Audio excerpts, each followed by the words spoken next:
We begin with new developments. A man has been sentenced to federal prison for stealing a firearm from a UP resident. U.S. Attorney for the Western District of Michigan, Mark Totten, announced the sentencing today.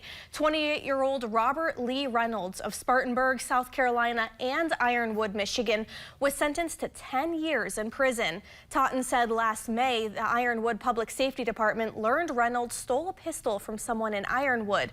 Investigators say Reynolds then threatened to kill that person. He was later on social media brandishing a pistol and threatening others. Investigators found Reynolds and the stolen gun in Menominee. He ran from police before turning himself in after a standoff.